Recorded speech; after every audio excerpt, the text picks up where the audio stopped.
Mr. Barrie and Robert Llwellyn!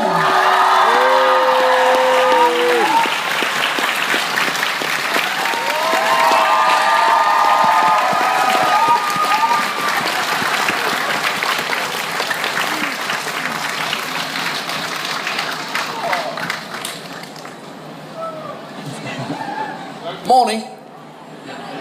Sorry, I'm late, by the way. I was late. I was held up on the what was it, the M40 with a 40 vehicle accident.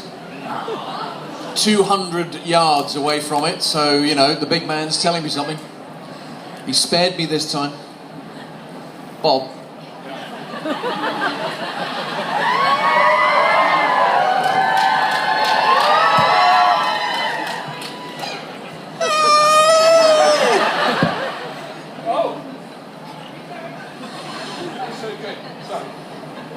So, how are we all? I just used my Pano app, my Panorama app, so it's the whole thing. I was so excited. It's a lovely little app. A sucker for technology. Right, first question, sir? Yep, straight away to this lady here. Hello, what's been your favourite episode to film and why? Right, we never get that question. Look, do you know, every time I answer that question, I get a little bit bored with my own answer. So, because to be honest, every series is slightly different, so it's very difficult to pick just one episode out of the whole lot. But you've asked the question, and if I was forced to pick the best of the best, for me personally, it would have to be Dimension Jump in Series 4. So I got the opportunity to play Ace, of course, with a slightly different, deeper voice, and say, "Hi, Bongo, how are you, man?" What a guy! What a guy! Smoke me a kip, I'll be back for breakfast, which I've written quite a few times. And of course, I got to play him opposite normal Rimmer, who, of course, was completely pissed off the entire time Ace was present. So yeah, and all the technicalities involved in shooting that show, and of course the wig. The Ace wig was just fantastic. So yeah, it would have to be Dimension Jump. One for you, Bob? Oh, I would only going to say it's not a favourite, but it's one I remember very fondly. It was Kryten TV, just because Kryten got to be such a complete smeghead. Had all his dignity chips removed, and you know, it just was, when I read the line, "You've been Krytered," it just tickled me. I liked it, so that was, yeah. Right, question for this lady here. Hi there, you had your favourite episodes, but what was the hardest episode to work on? I can remind you of that one. Demons and Angels. Yeah. The reshoot. Do you remember the reshoot? No, I don't. Talk bollocks about it. It was bad. And I'll try and think of... So Demons and Angels was quite complicated. I mean, it was some brilliant... I mean, I love the episodes. Not the episode was great, but a few things happened during the recording of that. When it was High Kryten, and I think it was High Kryten and High Rimmer in the golden robes, and we were being shot by the low Kryten and low Rimmer, or the low Lister, I can't remember which one it was, and we have the little body popping things on our costumes that go pap. They don't make very much noise, they're not dangerous, they're like little fireworks, and they would do the kind of body shot stuff.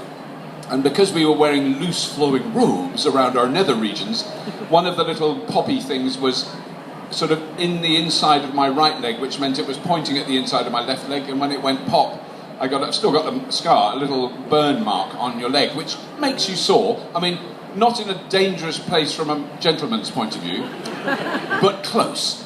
And that was difficult, but then something went wrong with something, and we had to reshoot one bit on the hottest day I can ever remember, and I was wearing a motorbike suit, a modified motorbike suit for sub-zero motorcycle riding, so for riding a motorbike in Norway. So let's put someone with a rubber head in a Norwegian motorcycling suit in a hot studio and just watch as he goes bananas. So that was a very difficult. I do remember that as being particularly tough. And you got to wear suspenders and stockings, so that was cool. Suspenders and stockings were sort of held together by pins, which sort of stuck into my body a lot of the time, so that wasn't very good. That was My Brook is Babbled. Yeah? Yes. Yeah, our Brooke has truly babbled. My brother's babbled. Yeah, no, difficult one. For me, Gunman of the Apocalypse was quite difficult because I don't ride a horse. And the rest of them kind of did. Craig wasn't overly hot on the horse, but Danny and Robert were very good. And the sort of last ride through the village, the town, Danny sort of went, yee-ha! And the horses took off. And of course, I couldn't stop mine very well, so we had to, So yeah, I mean, look, it's some of the Series 10 episodes were quite difficult to shoot as well. We sort of shot one of them way out of order, didn't we? So that was quite tricky. But yeah, Red Dwarf is not as easy to shoot, not as easy to make as it looks. The British Empire, on the other hand, was a breeze to make. Everything was just, it was all very quick and very easy. Whereas Red Dwarf, I think, to make sort of good quality stuff, which Doug is keen to do and we're keen to do, you've got to sometimes go through a bit of pain. And, Red Dwarf was no exception. A question for this gentleman here? Can I request, on behalf of myself and probably everyone else here, for a good old Rimsey salute and a Smee head from Kryten as well, please? I think that's essential. I think you need to do that, Chris. Okay, I'll do it first. Yes. Okay, here we go. I enjoy this as much as anybody else.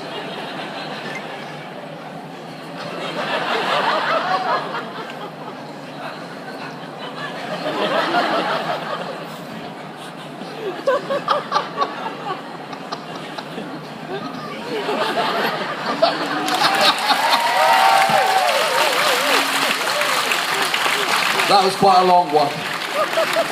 I'm knackered. Sir, there is only one possible response to that particular display, and that is that you are a complete and total Smee.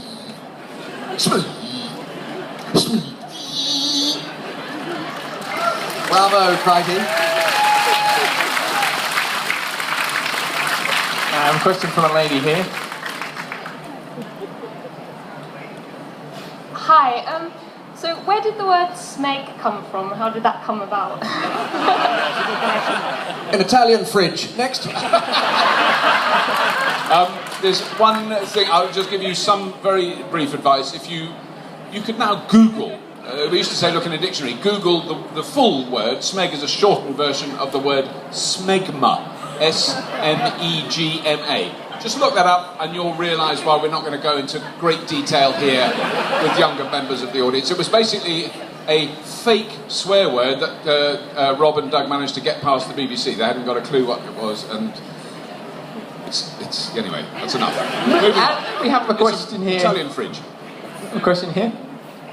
Who's the biggest smeg head in your program? Great question. It's a very good question. Who's the biggest? Well, not us. No, not Chris or I. It's got to be Danny or Craig. Probably Craig. Well, some of those smegheads that dropped out after 2 series and all that, And we have a Norman. Oh, I don't know. I mean, do us a bit of Norman, Chris. Yeah, no, I shouldn't have dropped out. And I like the show. I like the people in it. But those writers. no, I better not do any more, I guess. That's already been recorded by 10 people, I'm sure, at least. I don't know. Everyone, even in this room, occasionally has a soupçon of smeg-headedness about their lives, I'm sure.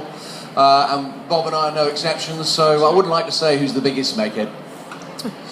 Okay. Brian Cooney's arrived. We have a question here from a young lady. Out of all the alternate realities that the Red Dwarf team have met, who's your favourite and why? Did you get that? Sorry, all the Alternate realities. Ah. Ooh. No, matron, yeah. I don't know. It's a question. It's good. The alternate realities. And the only one I can think of instantaneously is Jane Austen World, which was enormous fun to do with the tank and Mr. Bingley's gazebo blowing up. But that was, I mean, there's been plenty of others. Well, I suppose, I mean, in a sense, Gunmen of the Apocalypse, that was a kind of alternate reality, wasn't it? Yeah. Rimmer World. Rimmer World was fantastic. That was obviously interesting for Rimmer. Yeah. Very interesting. I'm going to work on that question tonight in the car on the way home, so that when we get asked it again, I've got a better answer than this one. How's that? I have a very brief memory of recording Rimmer World, which was really the only time I've ever been. I'm not a drinker. I've got a very You weren't a drinker. I wasn't a drinker until we did a Rimmer World, and then they supplied. I don't remember what it was. It whiskey or something, or rum or something. Whiskey Late at night, because we were filming all night, and they said, have a tot of whiskey, that'll keep you going. A tot of whiskey to me is like 4 bottles of wine to any of you hardcore, manly, masculine drinkers. I can't really do it. So I was a bit... And we had to get in a boat in a lake at Shepperton Studios that had flames coming out of the water, which was sunken gas bottles that were turned on and lit, and there was flames coming out. And they kept saying, don't go near the flames, just go through. And I was rowing, or pushing it along with punting. And Craig was in the front, he said, oh, we get nearer the flames, I can light up my ciggy.